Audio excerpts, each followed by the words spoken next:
چھٹی ہے ہی نہیں اس میں، سوائے خواتین کو جو مینسز کے ایام میں اللہ نے یہ نفاس کا خون جو بچے کی ولادت کے بعد آتا ہے وہ ناپاک حالت میں ہوتی ہیں، اس کے علاوہ کسی کنڈیشن میں نماز چھوڑنا جائز نہیں. اور یہ گناہ کبیرہ ہے، یہ چھوٹا گناہ نہیں ہے، اس کو لوگوں نے بہت ہلکا سمجھ لیا ہے. اسلام اور کفر کا جو فرق ہے نا وہ نماز کا ہے.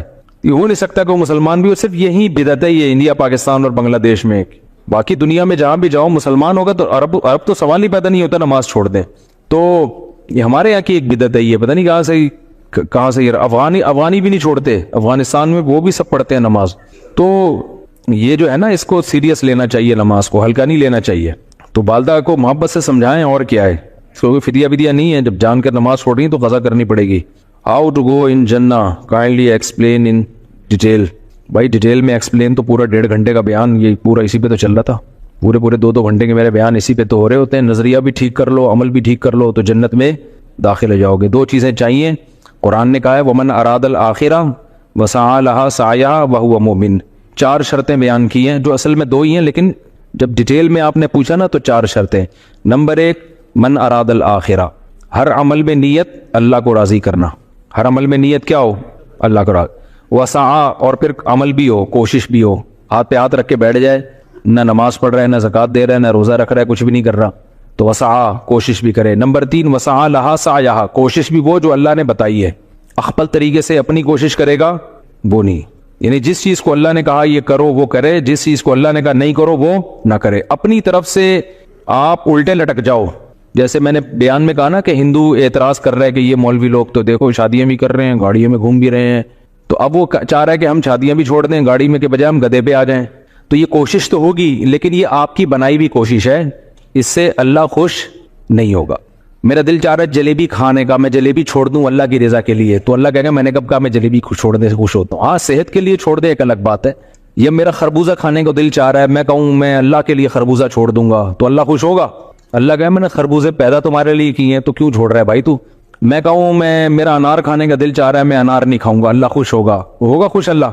اللہ کہے گا میں نے کب کہا کہ بھئی میں انار چھوڑنے سے خوش ہوتا ہوں. میرا پراٹھا کھانے کا دل چاہ رہا ہے، میں چھوڑ دوں پراٹھا اللہ کی رضا کے لیے، تو یہ اپنی بلائی بھی کوشش ہوگی، اس سے اللہ خوش؟ تبھی تو جو لوگ افطار میں دیر کرتے ہیں گناہ ملتا ہے ان کو، اس لیے کہ اللہ نے پابندی لگائی تھی سورج غروب ہونے تک، وہ پابندی ہٹ گئی ہے. اب تو جو دیر کر رہا ہے یہ تیرا اپنا ہیڈیک ہے. کیوں کر رہا ہے بھائی تو یہ سمجھ رہا ہے کہ میں لمبا روزہ رکھوں گا اللہ خوش ہوگا؟ نہ نہ نہ نہ. اب روزہ ختم ہو گیا تو اب اللہ کھانے سے خوش ہوگا، اجتناب کرنے سے خوش نہیں ہوگا. سمجھتے ہو کہ نہیں سمجھتے؟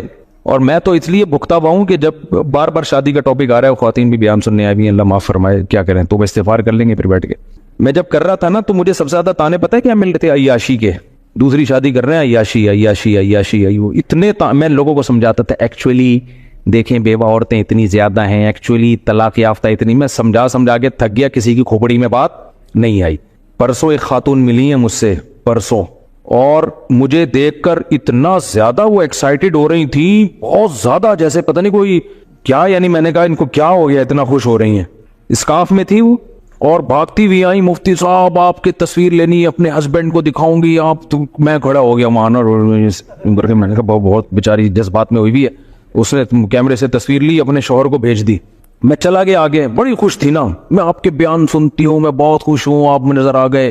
ایسے تصویر کھینچی تو جو ہے نا وہ، پھر میں اپنا کام نمٹا کے آ رہا ہوں، پھر راستے میں کھڑی بھی ہیں، اور مفتی صاحب میں کیا بتاؤں. میں نے کہا خیریت کیا ہو؟ کہہ رہی ہیں بھائی میں طلاق یافتہ ہوں، میری شادی کی امیدیں ختم ہو گئی تھیں، آپ کا بیان میرے شوہر نے سن کے مجھ سے دوسری شادی کی ہے، اور مجھے بڑا اچھا میاں مل گیا، اور میں نے یہ تصویر اپنے میاں کو بھیجی ہے، اس میاں نے بھی جواب ریپلائی کیا ہے، واٹس ایپ پہ بھیجا ہے، مفتی صاحب کا شکریہ ادا کرو کہ جو ہے نا میں نے ان کا بیان سن کے 2 شادیاں کی ہیں.